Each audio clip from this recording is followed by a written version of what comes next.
Hi, I'm Mark Peter Hughes, author of the book Lemonade Mouth, and as promised, I am going to read the beginning of Lemonade Mouth 2, the book sequel, which is called Lemonade Mouth Puckers Up. Chapter 1. Olivia, a pebble tossed into still water. Dear Naomi, looking back, I can honestly say that I felt the trouble coming before it even arrived.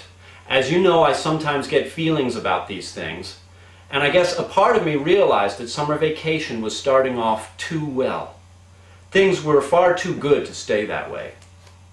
I just finished my chaotic freshman year and was looking forward to 2 quiet, predictable months of reading in my backyard, gathering shells on the beach and relaxing with my grandmother and our 13 cats. My only real responsibility was to help out with my grandmother's mail order printing business, which she runs from our house. But I knew that would actually be kind of fun. Most of all, I was looking forward to hanging out with my Lemonade Mouth friends.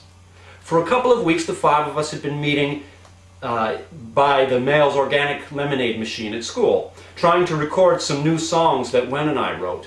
Mrs. Resnick had worked it out with Mr. Brannigan so we could use the space when we needed it. But you remember all this as well as I do, Naomi, because you and Lyle were there too, hanging out with us and helping arrange the microphones and all the other gear. Remember how long it took Lyle to set up Wen's mic that first session? How Lyle kept switching the angle and trying out different effects on his laptop until it sounded just right?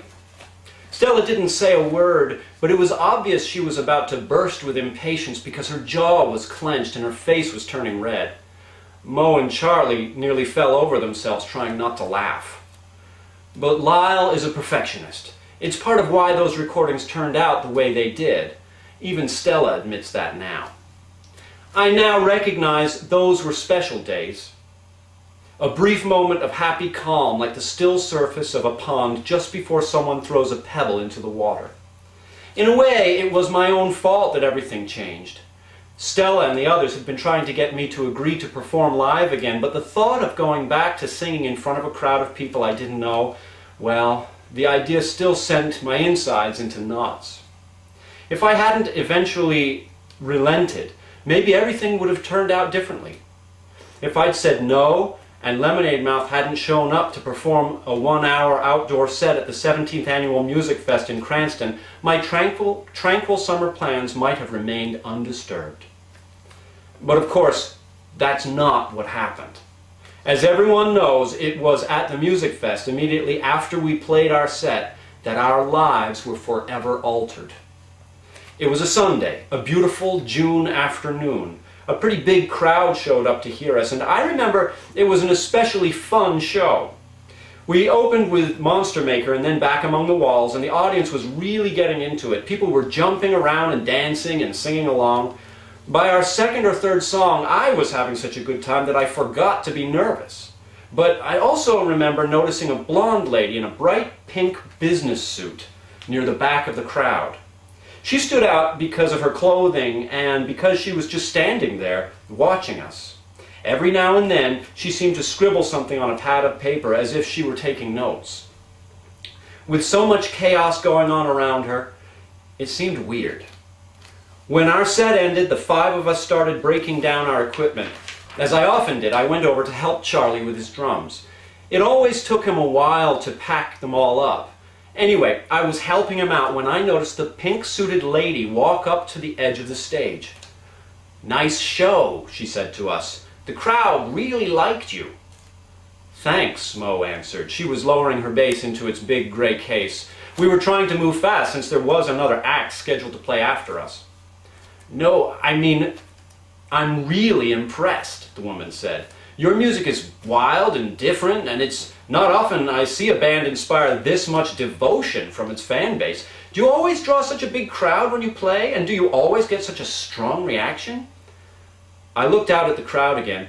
As I remember it, the place really was packed with people, and the whole crowd had been dancing and singing along, many of them sitting on each other's shoulders to get a better view of the stage when we'd played.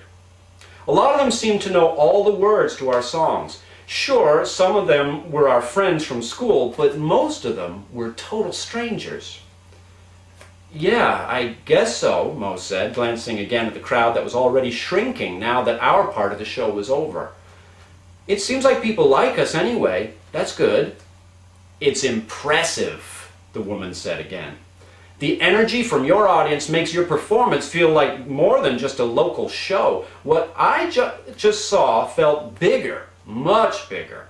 She reached into her blazer and pulled out a business card. My name is Jennifer Sweet. I work for Earl Decker at the Decker and Smythe Talent Agency. Mr. Decker is interested in Lemonade Mouth. Decker and Smythe? Stella asked. Until then she didn't seem to be paying much attention to Mo's conversation, but now she moved nearer and looked over Mo's shoulder at the card. She stared at it. When Charlie and I stepped closer too. I have to admit, at the time I didn't understand the significance of what was going on. I'd heard the name Decker and Smythe, of course, but I didn't really know much about it. Stella must have seen that on my face. Don't you get it? She asked. You gotta be kidding me, Olivia. Decker and Smythe? It's only one of the most important talent agencies in the history of the music industry. They represented some of the biggest, most successful bands ever. Devin and the Hellraisers? Monica Maybe? The Deadbeat Fingerwaggers? Exhibit A? The Church Ladies? You've heard of them, right? I nodded. Those were all rock and roll giants. Well, there you go. Earl Decker was there when it all began. He's like, well, he's a legend. The woman nodded, but her serious expression didn't change. Mr. Decker saw the video clip of what happened at Catch a Rising Star, and he sent me down to check you out in person. You guys are onto something here. If you're interested in seeing how far you can take this, call the number on that card. We'd like to set up a time to talk. Before any of us had a chance to respond, Ms. Sweet had already left the edge of the stage and was disappearing through the crowd, hurrying toward the parking lot as if she was late for another appointment. The five of us were left standing there, staring at the little white card. It was only a piece of paper, and yet, like a pebble tossed into a pond, its effect was about to send ripples across our universe, setting off the strange series of events that followed and forever altering our lives. We didn't know it yet, but things were not about to go in a direction anybody would have thought. Certainly not us.